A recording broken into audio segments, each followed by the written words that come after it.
Hello, friends. We come back once again to the second part of this sharing on Mary, the mother of Jesus, the mother of God, our queen and our mother.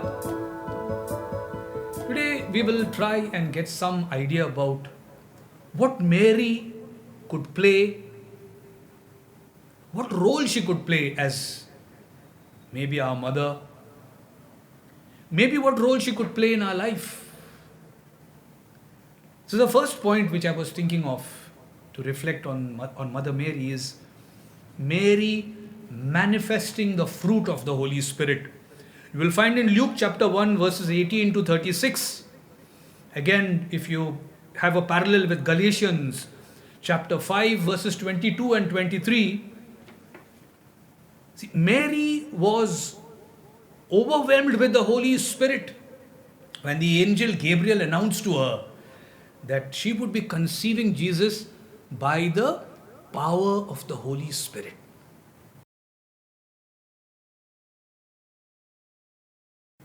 Now, when Mary conceived with the power of the Holy Spirit, obviously she manifests his fruit also. So, when we are in touch with Mary, we too have the ability of receiving a new outpouring of the Holy Spirit, for she was there with the apostles when the time of Pentecost came and the Holy Spirit landed there upon the apostles and all of them in flames of fire. So Mary, first of all, our mother, manifesting the fruit of the Holy Spirit, and that could be also observed when she was there living in this world. What is the fruit of the Holy Spirit? Love. She always loved. I don't see a single instance in the Bible or anywhere else where Mother Mary was shown as a rebellious woman.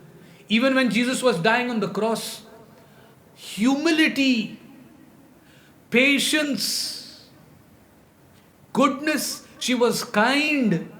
She always ministered to Jesus and his disciples and whoever came to her. You mean to say she won't minister to us? The fruit of the Holy Spirit, first of all. Mary manifesting the fruit of the Holy Spirit. So when we are in touch with Mary, she prays to the Holy Spirit to bless us also, to anoint us also. That's the first point I say that we could reflect on Mary. Second, Mary, our role model. Again I say, Mary is our role model not only to be obedient and to be patient, but to endure. See, right through the times when Jesus was there also, how often was Jesus with her? Very rarely was Jesus there who went to visit Mother Mary, but she endured that. She endured it. She was patient. She took it in a stride when she was with Joseph.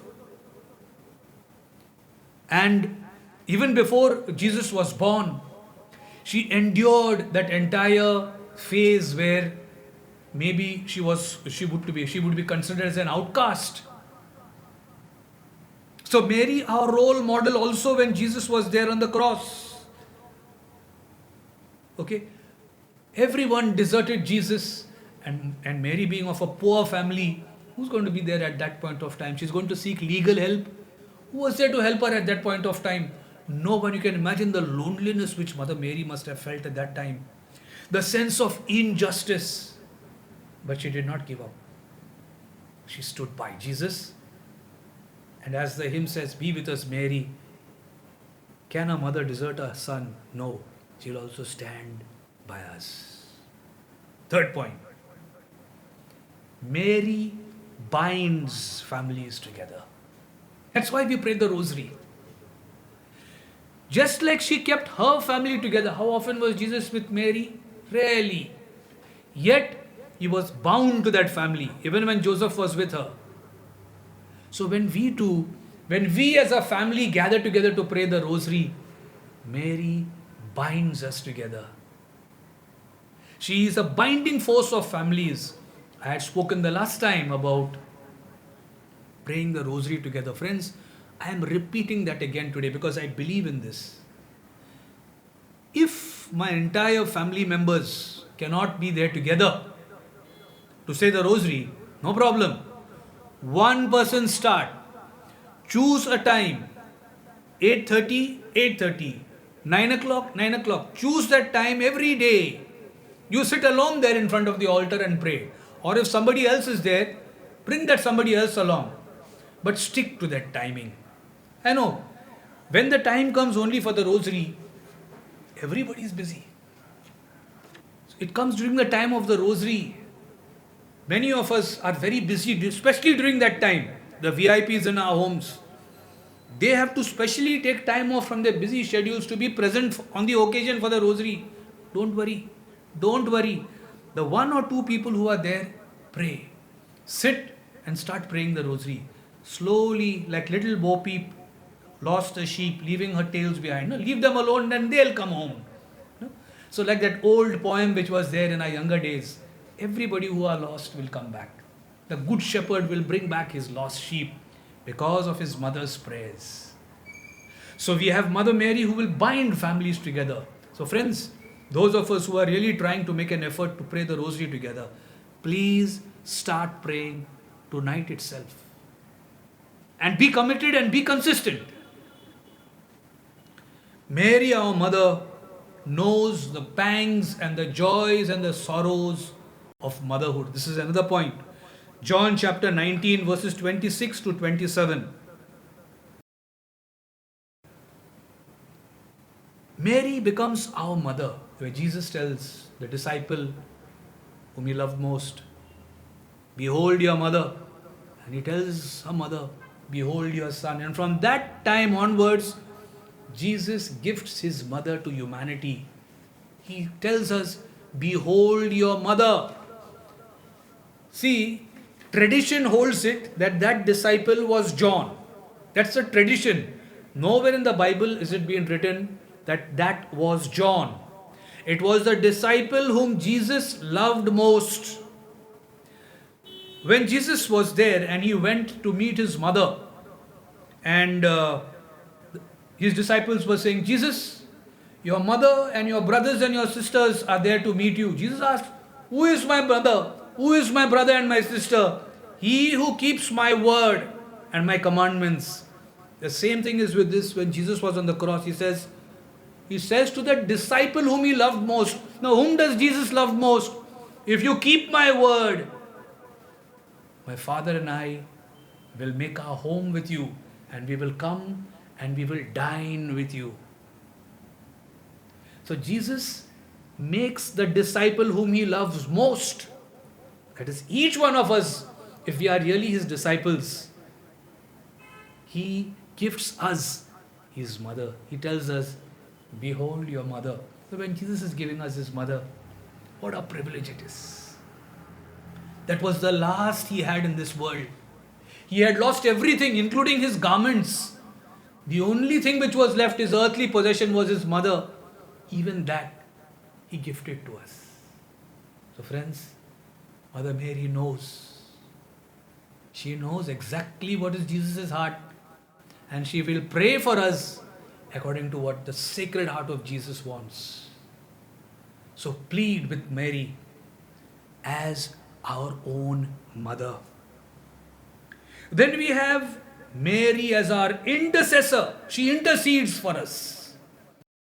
You will find that in the Holy Mary, pray for us sinners, now and at the hour of our death. Amen. Mary always is in the presence of God the Father with all the angels and saints. That is one of the best things we can do at the rosary. Don't think that you're praying the rosary repetitively. Hail Mary, full of grace. So remember, at that point of time, you are praying with Mary, along with the angels and saints of God. You are praying to her along with the angels and saints of God. And so what happens? God is glorified even as we pray through Mary. Our Father. The Our Father. Say it with reverence. And like I'm saying, consider that all of us are praying along with Mary, along with the angels and saints. So the next time we pray our rosary, let us remember Mary is interceding for us. Even when we are asking her to pray for us sinners, she is praying for us in the presence of the Father. And the son will not listen to his mother? Very highly unlikely. Unless, as scripture says, we are asking amiss for something which is wrong or something which is not needed at this moment. But otherwise, when Mary takes our intentions to Jesus, she is our mother. She will take it with the full heart of a mother because Jesus has gifted her to us. So Mary as an intercessor. Then we have Mary as a weapon against Satan. Revelations chapter 12. Many miracles take place, especially during the time of deliverance. When people keep praying to God, somehow or the other our prayers are blocked. And then they invoke Mary and Satan begins to react. Mary has power. God has given her that power to crush the head of the evil one. Even in the book of Genesis, Satan's head will be crushed by her heel. The book of Revelations, like I said, chapter 12, the woman clothed with the stars. Friends, Mary is our weapon against Satan. Bondages, problems in your family. You have got some sort of a situation which you cannot get out of. Approach Mother Mary. That's why she is Mother Mary.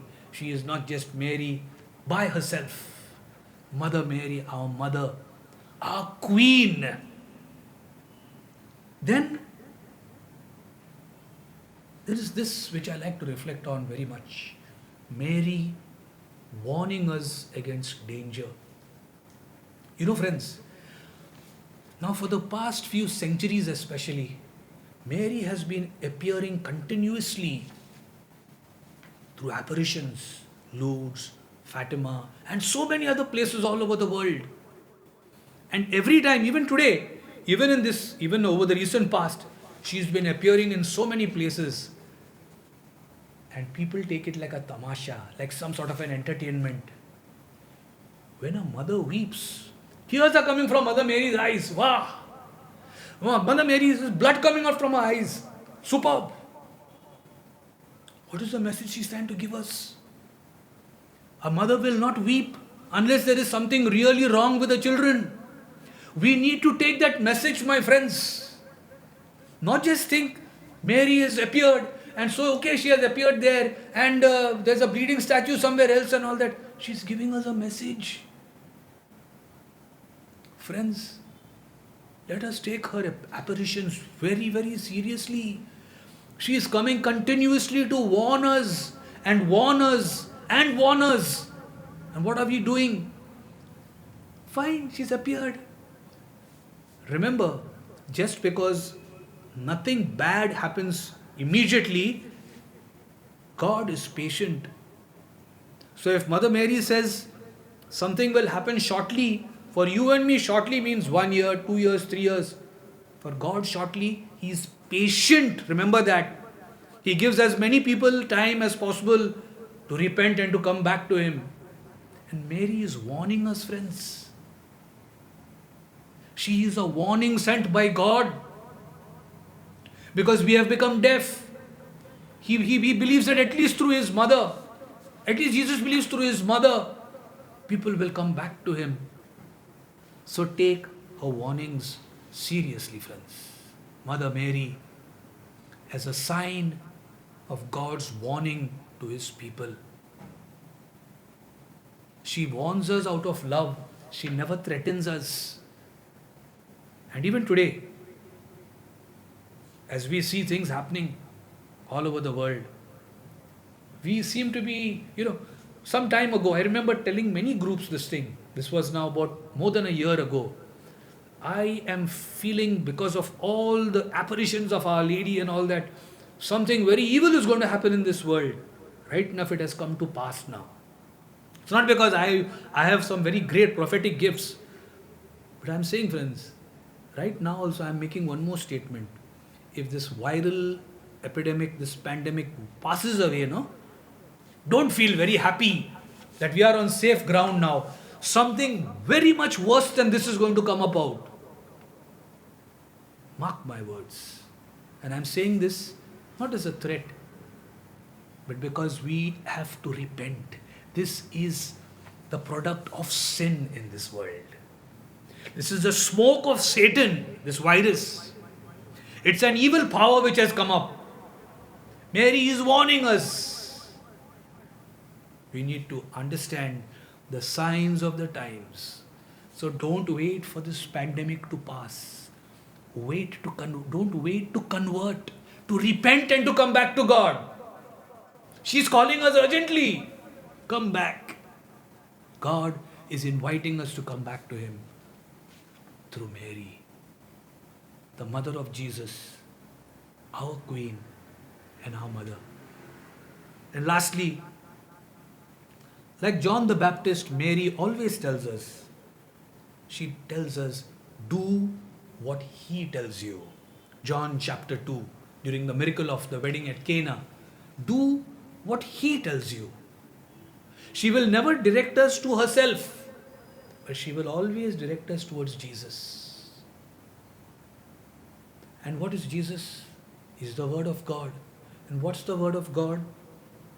Something which you and I are supposed to read every day, meditate every day. And like I always say, the four types of people which we have in this world: those who don't read the Bible at all, those who read the Bible, those who read and meditate on the Bible, and they know everything about the Bible. None of these categories are pleasing to God. The fourth category is important: those who read, meditate, and put it into practice. This is what is pleasing to God. Be not hearers, but doers of the word. That's exactly what Mary tells us. Mother Mary, do what He tells you to do. Amen. We pray the Memorare, because that's what last week or something, the WhatsApp messages were going around, that we pray a Memorare in a very special way, because on the 8th of September was her birthday. So we shall all pray the Memorare together, as we thank God for the gift of Mary as our mother, as our queen, and as our guide, our intercessor. Remember, O most gracious Virgin Mary, that never was it known that anyone who fled to your protection, implored your help, or sought your intercession was left unaided. Inspired with this confidence, we fly unto you, O Virgin of Virgins, our Mother. To you we come, before you we stand sinful and sorrowful. O Mother of the world incarnate, despise not our petitions, but in your mercy hear and answer us. Amen. In the name of the Father, and of the Son, and of the Holy Spirit. Amen. God bless you, my friends. Remember, O most gracious Virgin Mary, that never was it known, that never was it known. Remember, O most gracious Virgin Mary, that never was it known, that never was it known, that anyone fled to thy protection, implored thy help, sought thy intercession, was left unaided, was left unaided. Inspired by this confidence, I fly unto thee, O Virgin of Virgins, my mother. To thee do I come, before thee I stand, sinful and sorrowful. O Mother of the Word incarnate, despise not my petition.